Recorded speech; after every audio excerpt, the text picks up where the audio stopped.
Welcome to Community STEAM Academy in Xenia. This is our 2024-2025 school year parent guardian orientation video.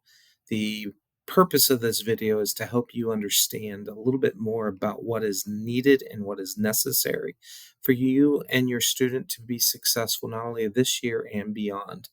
I am Dr. Jeremy Irvin. I am the founder and the Chief Administrative Officer here at CSA. We believe in community. You'll notice this in multiple ways. Obviously, it's in the name, Community STEAM Academy, but more than that, it's part of who we are. It is working with people, it's teachers in teams and students in groups. And even our icon represents who we are.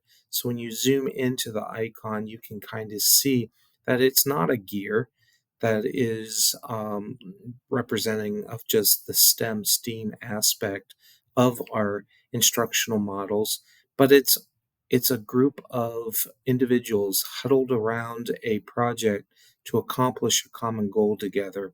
It's that type of collaboration that builds that community, and we welcome you to be part of this community from this part of um, this year and beyond as we continue to build culture and we look for ways to integrate with the local community. Many of you are very passionate about gardening or coding or fashion, or maybe you're into parkour or American Ninja Warrior stuff, whatever you are. We look for community experts and we implement as many of these communities into our projects to build that project based learning environment. If you are interested in partnering with us in multiple ways, whether that's through volunteers or as a community expert, feel free to go to our Raptor volunteer system, which is found on our student parent website, and you'll be able to go through that process, sign up for what you're interested in volunteering for, and it will notify us that you're willing to do that. We'll be willing to contact you in the future. Um, we are a nonprofit organization, so we are independent as a STEAM designated school. So we're separate from Xenia Community City School District. We do rely on fundraising and grants, and it's important for you to know that as we look to add more programs and furniture and all of the makerspace equipment, we looking for opportunities to partner with organizations, companies, whether they want to brand with us, they want to support us, or maybe they're part of the biotech industry and they want to prepare more employees, have a pipeline to their workforce, have them contact us. We were definitely open to all of these kinds of partnerships as we continue to build out our projects every year.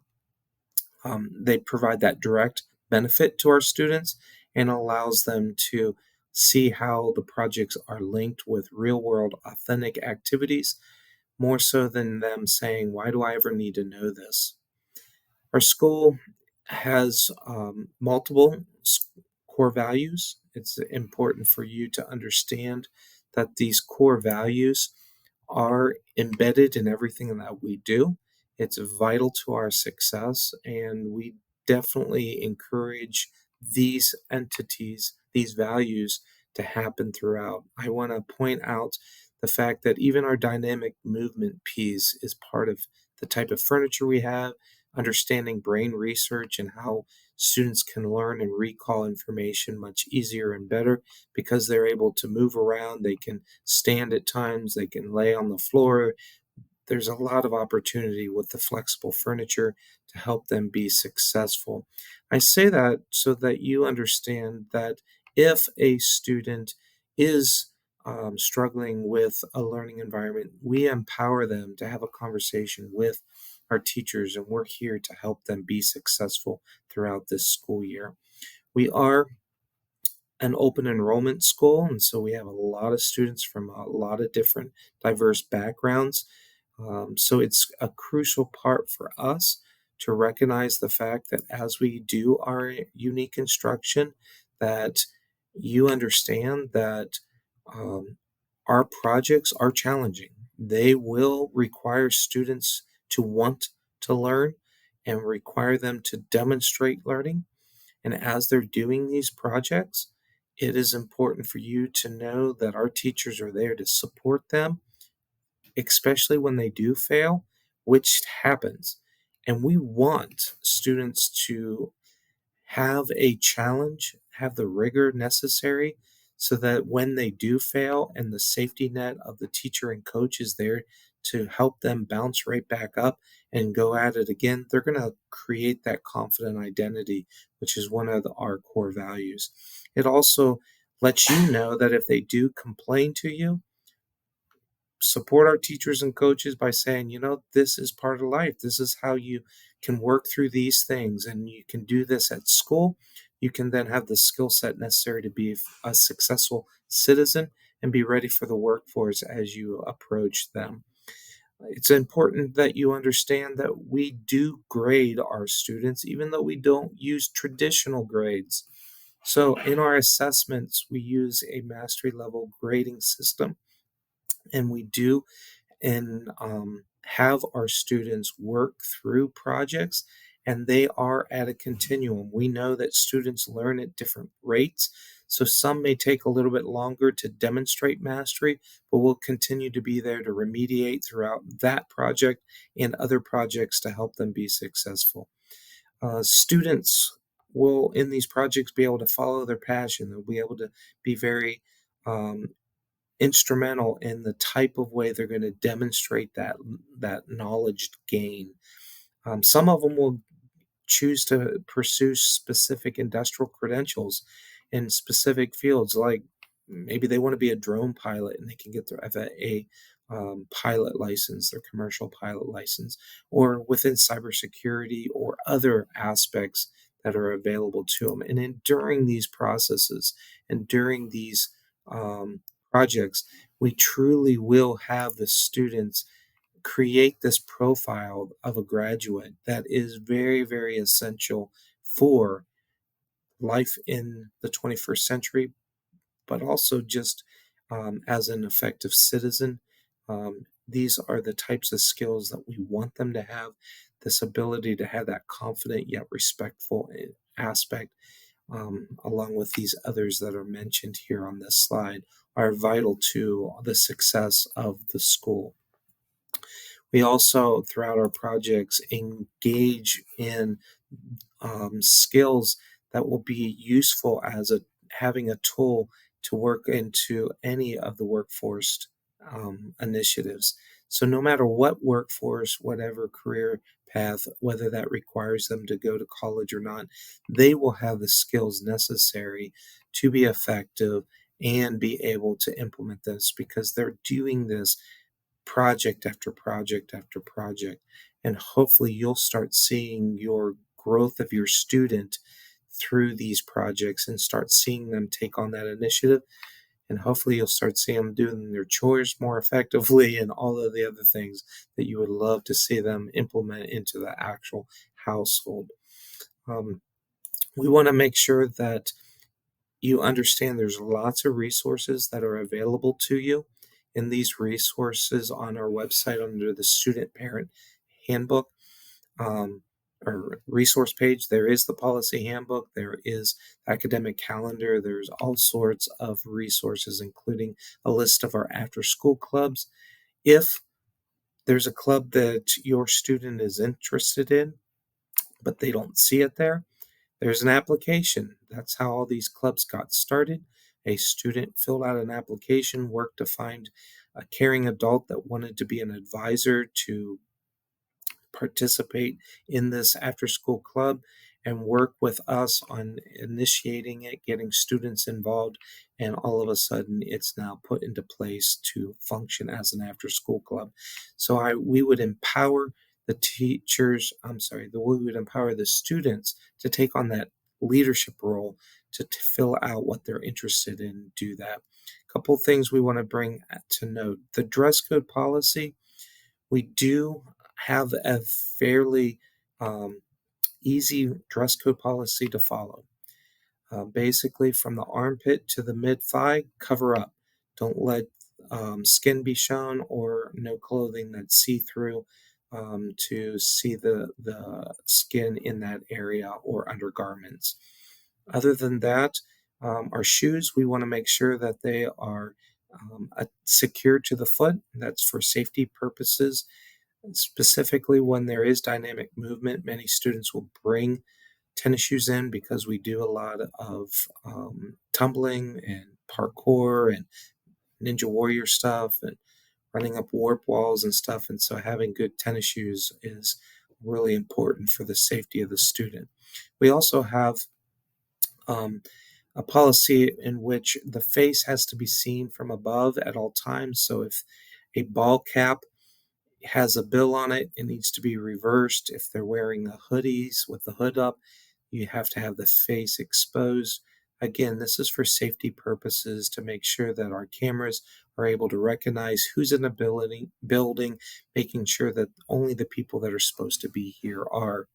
The other thing that is part of our policy is we are an open enrollment school, meaning any student from across the state of Ohio can come to us. Because of that, we have multiple school districts represented. It is important for you to know that your home resident school district logoed um, athletic wear or typical clothing is not permitted.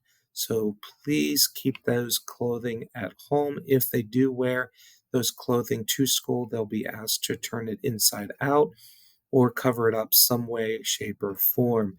Feel free to go to our store on our website and purchase CSA Xenia logo clothing and wear that all you want. We want to create community in our environment.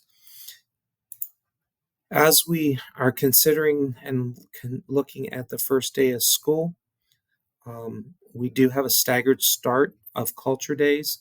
So on Wednesday, on September 4th, we have students from 4th through 7th graders that will be showing up.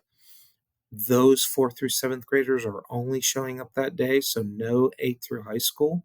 Then the following day, Thursday the 5th, only those upper grade students, 8th through high school, will show up. 4th through 7th graders will stay at home. Then on Friday, everyone will attend.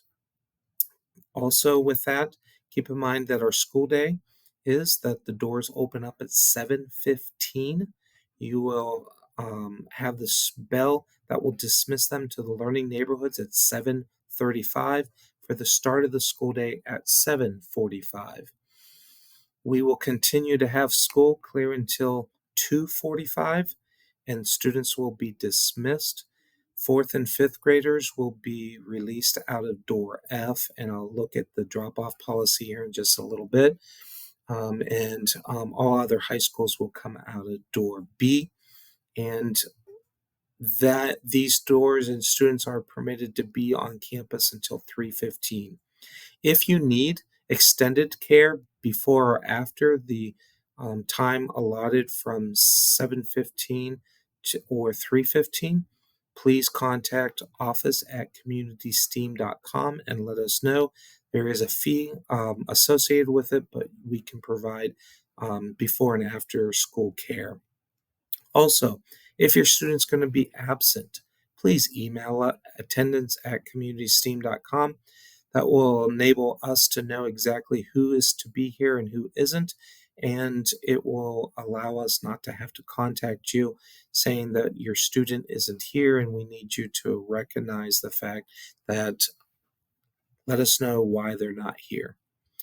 Finally, looking at drop off and pickup, they are new policies this year. So we'll be having all students, whether they're on a bus or in a car, coming through door F. So there'll be a split in the traffic where cars and vehicles will go on one side and bus on the other, and that will be in the morning. So please make note of that. If you show up after 7:45, you'll need to go to door A to get into the building. Our pickup at the end of the day will be that buses will come out of door A, so they'll be lined up in the parking lot area, so please avoid the outside edge of the parking. No parking will be there at the end of the day, and all buses will students will go through door A. Any non or all fourth and fifth graders will come out door F with any of the siblings or others that ride with them.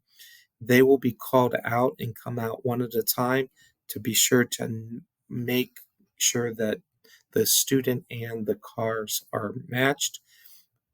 You'll get your card. If you haven't already, you'll need to come in to our school to be able to pick up the code and the numbers so that we can ensure proper drop or pickup at the end of the day.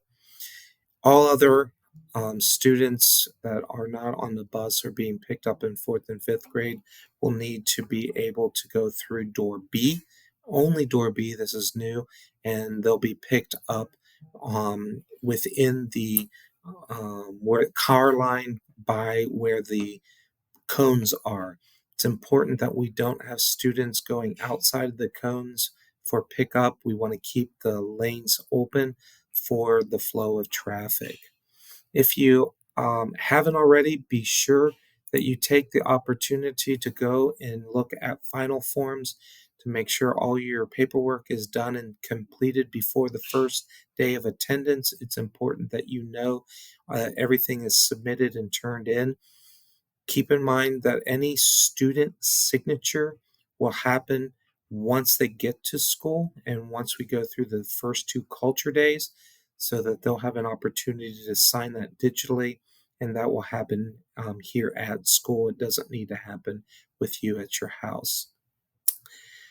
Please check final forms for any other required forms that need to be happen. If you happen to forget something, look at that and be sure to follow those types of instructions. Other than that, thank you for your attention. Thank you for being part of our community. We're excited to provide STEAM education in Southwest Ohio to your students, and we're going to have a really, really fun year this year. Take care. Bye.